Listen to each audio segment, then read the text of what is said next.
This is your Boogie Basham leader, the Fan, and KFAN.com. It's 11:09. This also is our marathon segment provided by FVP Parts and FVPparts.com. FVP, reach for what works. 6-pack of picks. Now, if it was a pick six, we would just pick 6 games. But the 6-pack part that Nordo came up with is it's intriguing to me. Simply because a 6-pack is metaphorical with or symbolic or typifies 6 beers, and people drink beer when they watch sporting events. So we got 6 games. You can choose to have the 6-pack. We'll handle the picks. And here they are. I'm going to start with Sao Paulo, Brazil, tomorrow evening, PA. We will never forget this. Hopefully with joy in our hearts. 9 seconds left. Eagles by 8. Brady lines them up. He's back again. He steps up. He's hit. He stumbles. He is throwing it deep for the end zone, and it is batted around and incomplete. And the game is over. The game is over. The Philadelphia Eagles are Super Bowl champions. Oh, that courtesy of the great Merrill Reese and WIP 94, home for Eagles football. PA, they want to get back to the Super Bowl. They lose it a couple of years ago against the Chiefs. You heard them winning it in the 2017 season right here at US Bank Stadium. This is an awesome game on Friday night down in Brazil. All are healthy, all ready to rock, it appears. And the Eagles are 2-point favorites.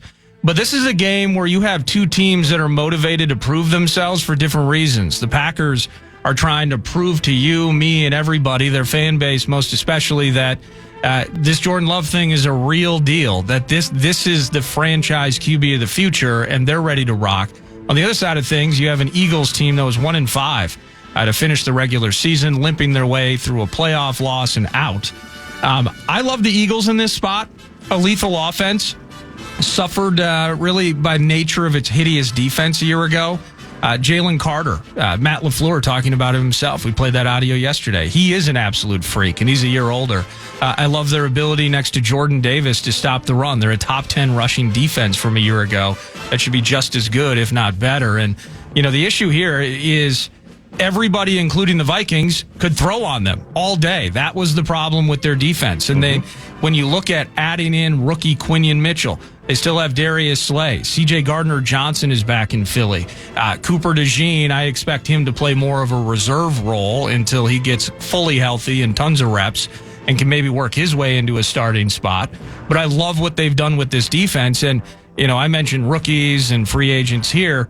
Well, Vic Fangio, just from a schematic standpoint, after they have to fire Sean Desai basically midway or late into the season a year ago, Vic Fangio's like adding a free agent to the mix.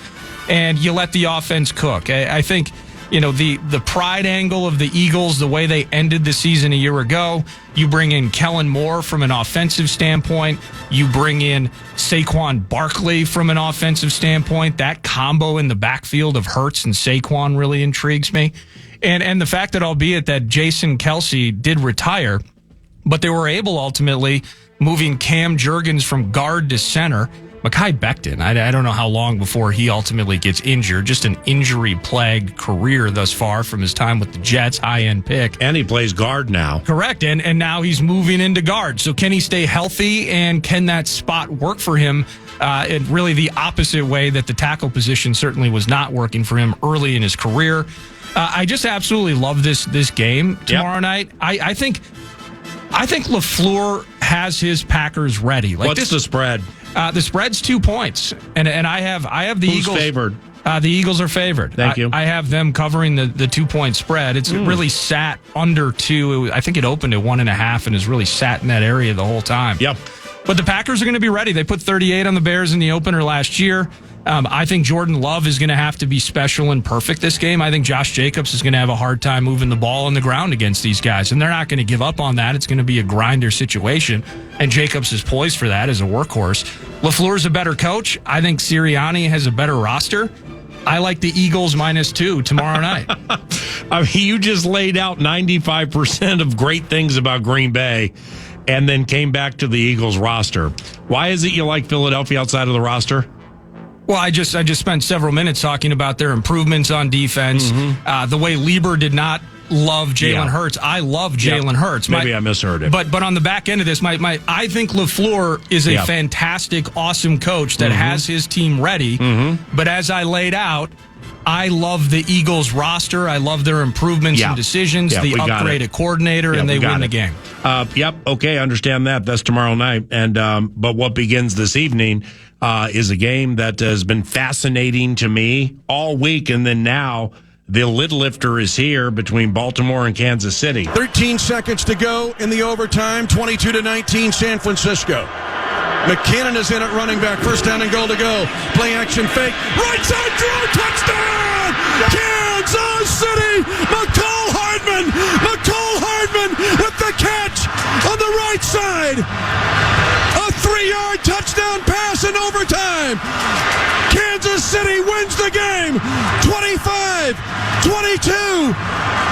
And the Chiefs Kingdom has started its own history class, because for the first time in 6,944 days, there is a back-to-back Super Bowl champion. Yeah, when Mitch Holtis, he's one of the best. Chiefs radio. The Kansas City Chiefs are favored in the neighborhood of 3.5. And then I've heard a lot this week in the studio, and I've read a lot about Kansas City being wary of what happened to it last year in the season opener on Thursday Night Football at Arrowhead against an upstart Lions team, which is better than this Ravens team in my estimation. And dadgummit, they're not going to let it happen again. Why? I mean, the Kansas City Chiefs, and of course this completely could be wrong, but this game is so compelling with the Ravens having the defensive players they have and thinking they know how to play Patrick Mahomes. But then they add Derrick Henry, and that's been, one of the more fascinating off-season talkers from a team standpoint, at least for yours truly, the entire offseason. Zay Flowers, he had some problems holding on to balls in the postseason last year, and it really cost him. And Bateman is going to take a step. The second tight end, likely, with Andrews. Andrews might be questionable for this. He's forever healthy, but I think he's going to play. But what I think they're going to do with likely, if indeed he's active most of the games, I think they have some things with them, the Ravens, with the Henry piece that at least initially is going to catch teams off guard. But when you're a multiple-time champion like Patrick Mahomes and Andy Reid, they can say all the right things. Here's what we did wrong last year. They have players down in that game last year, too. Chris Jones might not have played. Chris Jones and Travis Kelce both out. Oh, wow. Kelce, too. Yeah, so those two out. Okay, so they're going to have their dogs back, and you don't want to lose home games. I just know over the annals of time, it's impossible to get to the energy or emotional level that you last had playing in the Super Bowl. It's impossible. You can't get there. Now, can they get close enough to not let the game get out of hand with Baltimore controlling it with a running game and put Lamar in compromising spots? Lamar ain't a great passer, and I'm not the first to say that. But over the totality of the game, Kansas City lives and breathes for December, January, and February, not September. So this is the time to get them. I think the Ravens get them. I like the Ravens on the money line. Ooh, I dig that. Staying in the division, from my standpoint, watching the debut of Caleb Williams is going to be fun. Can these guys win? Officially 44 yards. Randy Bullock, 10th-year man out of Texas A&M. Out of the hole to Brett Kern. Snap, set, kick. Yes! That was so good. Randy Bullock. That's Mike Keith, Titans radio. Randy Bullock. I mean, how many headsets has he challenged to the brink of breaking over the course of time? On Sunday, the Bears are hosting the Tennessee Titans, PA. Mm-hmm. The Bears are 4-point favorites in this game. Now, when I'm at St. Croix Casino on Saturday in Turtle Lake with Saucy, this one's going to be tough for me. But I believe the under 45 in this game feels like a potential hit. Yeah. The Bears, we know about their defense. That's potentially top 10 defense territory there, specifically against the run. So Tony Pollard, there's no more Derrick Henry, as you mentioned, him now being in Baltimore, that this is going to look different. And Tony Pollard's going to be more of the catch it out of the backfield and go. Tajay Spears, I believe, is the backup there. So they're going to try to muscle their way through the middle of that Chicago D, but it's going to be difficult. Caleb Williams, his first pro game, PA, he's got the goods. He's absolutely going to be a problem in this division. I truly believe that for years to come. But in his first pro game that actually counts, I'm counting on learning moments in this game. I'm counting on mistakes, stagnation, lulls along the way in this one. And Will Levis is interesting to me because while I don't necessarily believe he's going to be one of the future greats in the NFL history, I love that the Titans went out, and I liked Vrabel, but Vrabel's got to go bye-bye. They got Zach Taylor's guy, Brian Callahan from Cincinnati, to develop Will Levis, create an offensive scheme with specifically more juice in the passing game. They got Tyler Boyd in the mix there, Calvin Ridley, DeAndre Hopkins, of course, as well, very end of his career. But that has to be better, and it can be in this game. And it's not necessarily like kind or equal in totality, but this is kind of the idea on a smaller level. Callahan is kind of like KOC in the vein that he's taking that offensive system with him that was proven is a commodity and truly works the way that KOC took that offense from McVay and moves his way here to Minnesota. The Titans allowed 3.8 a carry last season. I like them in this run game, so it will be a lot on Caleb this weekend. They added Tavondre Sweat in the middle. Jeffrey Simmons changes games. I think the Titans can keep the Bears from truly being explosive. That's why I talk about an underwhelming game. I believe the Bears win. I think it's a field goal game, PA, so I'm compelled to take Titans +4 on Sunday in the debut, albeit likely a victory for Caleb Williams. I think it's going to be a tight one. So no under? The under for me, but if I'm looking at the spread, I'm looking at Titans +4. But when I go to Turtle Lake on Saturday, I am 100% having the under in this game in my mix. Yeah, I'm so bad at totals. I'm glad that you're taking a total. I just can't see overs and unders clearly. And this one opened, I think, at 45, and it might have gone down or the other way. But I saw it still at 45 as of this morning, but it just feels like one of the lower scoring games of the weekend. Yeah, I agree. I think it opened at 43 and went up to 45. For me, a six-pack of picks would include a game that I'm very interested in watching, and it's the L.A. Rams and the Motor City Kitties, though. Goff out of the gun. There's the shotgun snap. Goff back, looking, throwing deep downfield. Wants Jameson inside the 10. Jameson makes the catch. Touchdown, Detroit Lions. That's what I'm talking about. That's what I'm talking about, number 9. That's what I'm talking about. Dan Miller on the call, Lions Radio. I like McVay in this spot. I think too many people are thinking the Lions are an absolute cinch in this game. Point spread's at 3.5. I'll take McVay plus the spot. Ooh, I dig that. My last one, go Stefanski. 5 seconds to go. Here we go. Hewlett ready to put the ball back. Jim Donovan, though. Waiting. Snaps it back. Ball down. Hopkins into it. Flag down. Kick is up. And the kick is good. That's Browns Radio, a game winner from last season. The rat's nest of offseason weirdness in Dallas has been a theme talker here 9 to noon, and I love the Browns as 2.5-point favorites hosting the Cowboys. Stefanski's defense is healthy. It's ready to go. Same defense held the Bengals with a healthy Joe Burrow to 3 points in the opener a year ago. Burrow was actually 14 of 31 for 80-some yards. The Cowboys with 2 rookies on the O-line, Guyton at left tackle, Cooper Beebe now the center. I think McCarthy's team is in trouble in Dallas. And Zimmer's group, he's going to evolve. I think Zimmer's defense will be much better 2 months from now than they are on Sunday.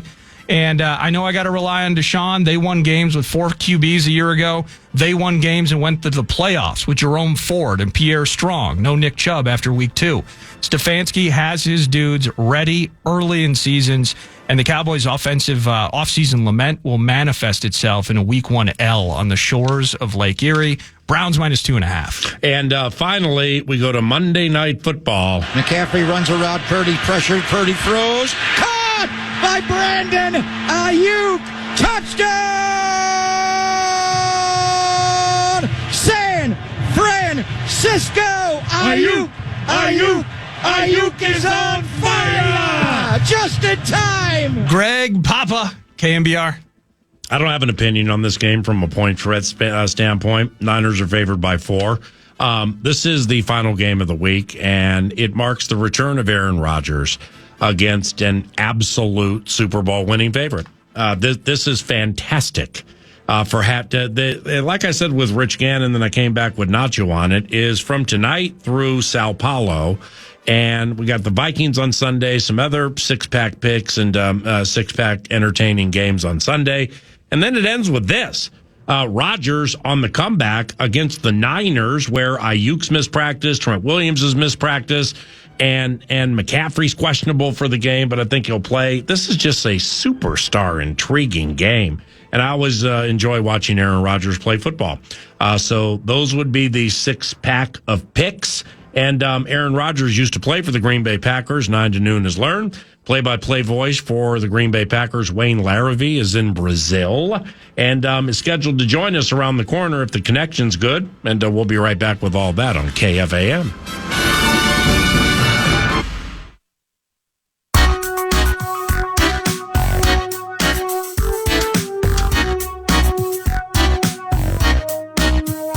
Second and 9 at the Chicago 41 for the Packers offense. Love under center. And here's the handoff to Showtime. Left side. Breaks the tackle. Cutting left outside the numbers to another first down. Inside the 35 to the 31-yard line of Chicago. And there is your dagger. All right, Wayne. First time to Brazil. What's going on down there?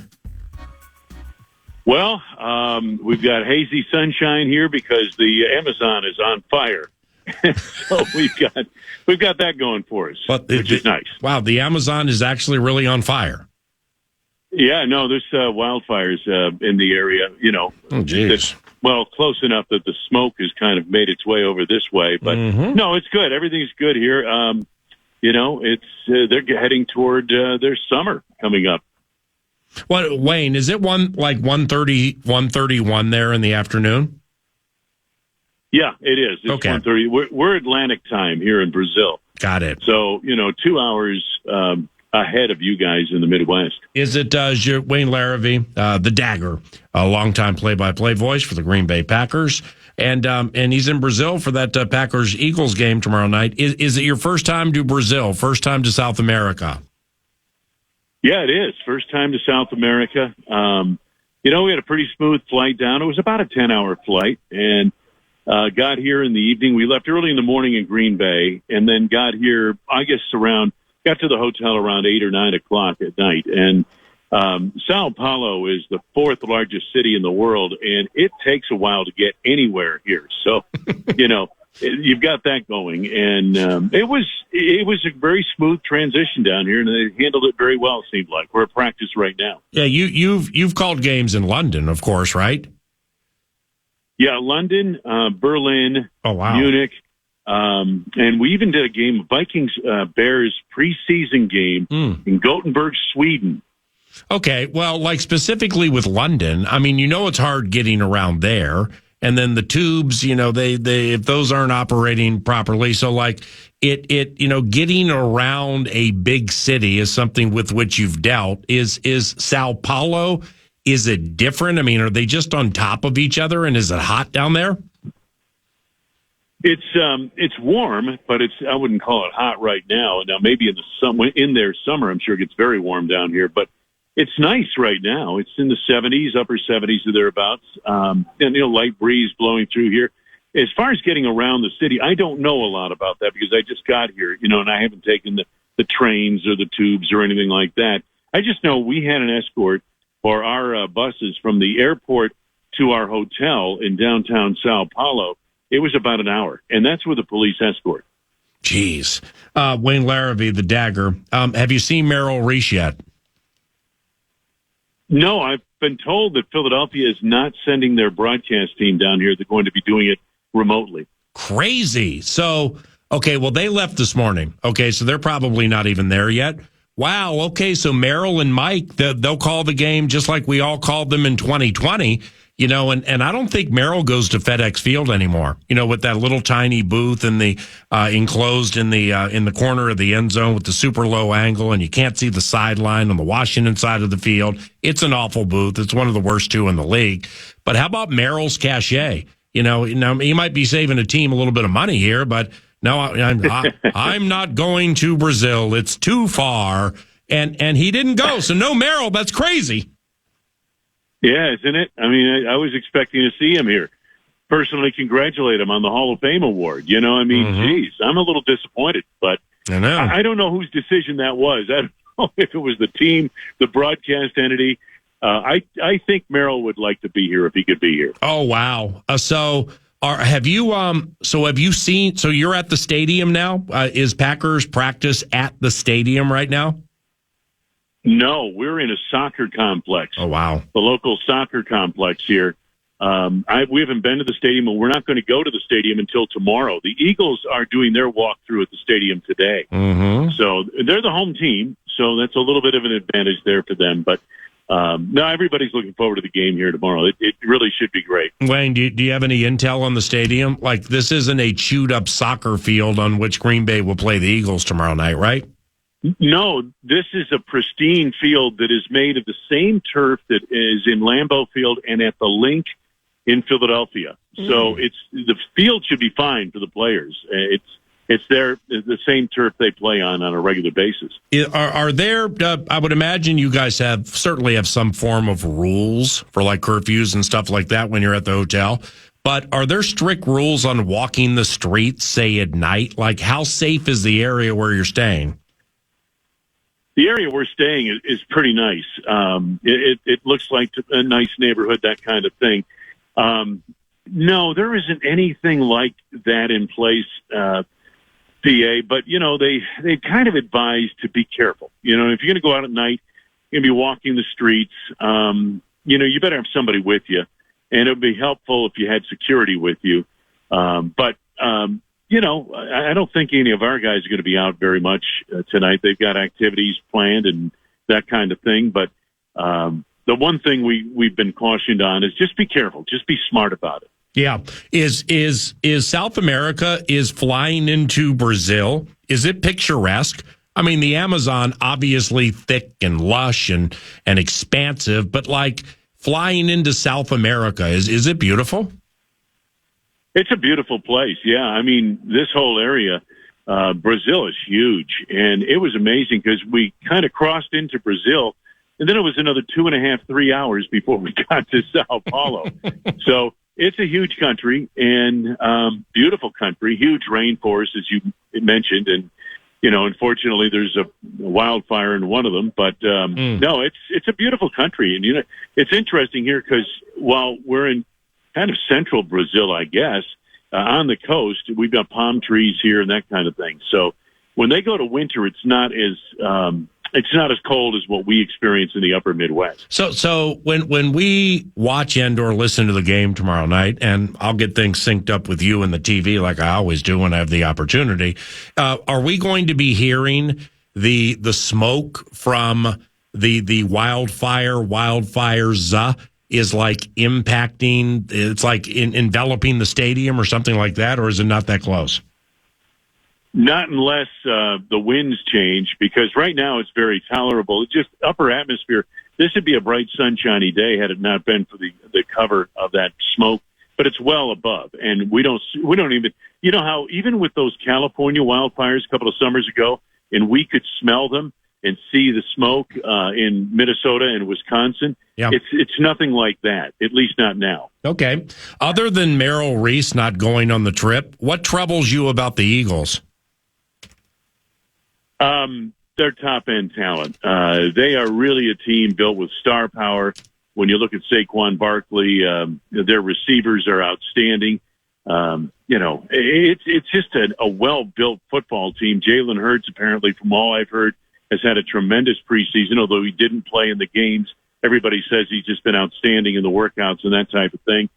So, this is a really their offensive line. I know they lost Kelsey, but this is still one of the best offensive lines of the game. Defensively is where there's some question marks, but they did a lot to retool that defense. We'll see if they're in sync and ready to go tomorrow. Have you gotten intel from Tom Fanning and media relations, or maybe your operations guys, on like where your booth is? Is it enclosed? What do you think about the booth setup tomorrow? I don't know much about it, and I haven't had much intel. I'm told it's a soccer stadium, so it kind of bowls out. So we're not going to be as close to the field as we normally would be in a regular American football stadium.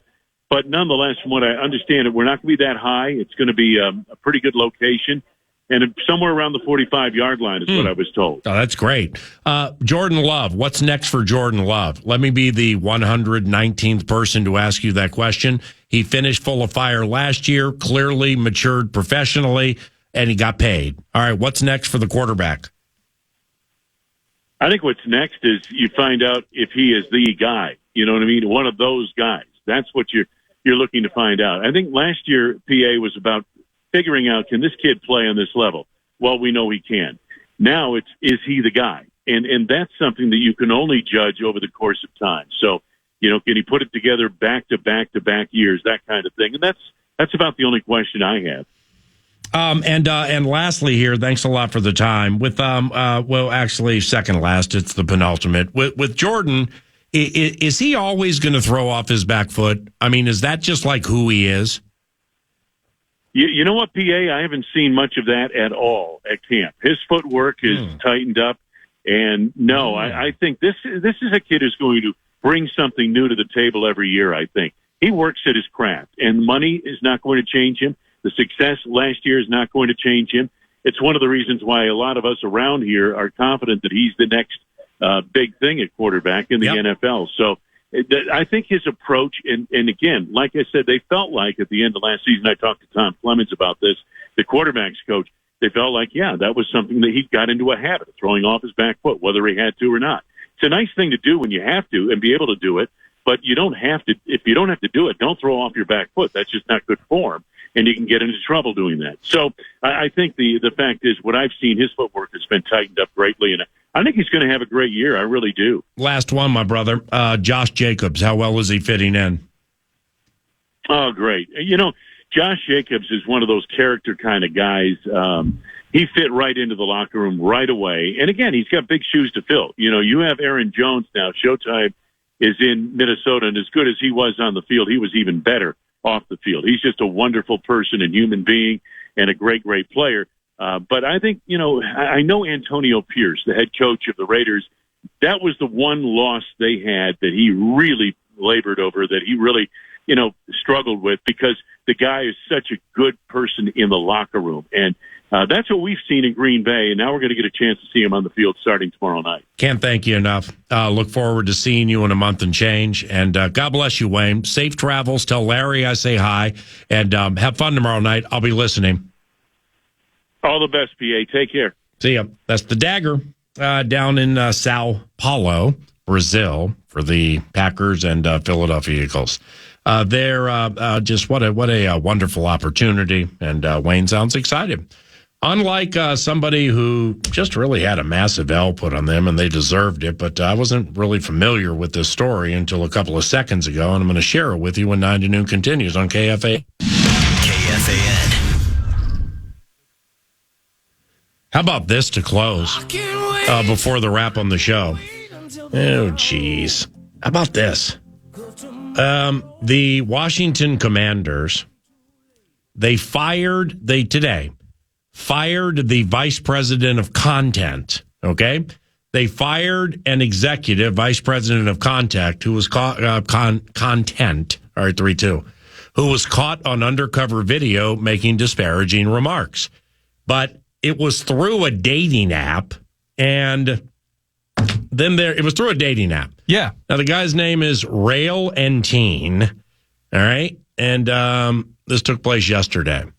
And he appeared to be on a date with a woman from James O'Keefe's media company and was secretly filmed. The commander said Wednesday that the language used in the video runs counter to our values at the commander's organization. And Teen touched on several different subjects about the commanders and across the NFL. Quote, this is all on video.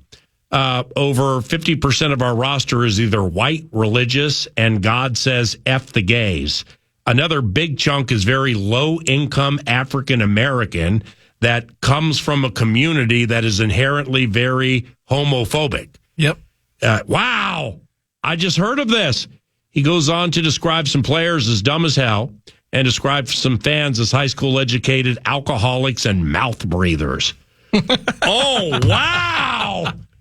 Jeez. Yeah, that James O'Keefe, and they've done this. This is the first time I've seen it directly sports related, but Really? James O'Keefe has made a name for himself. Yeah. Going undercover inside corporate America. Oh, wow. Talking about like diversity, equity, and inclusion, getting their opinions on that, politics, things of that nature. So that was always kind of the path or the arena that I saw him in.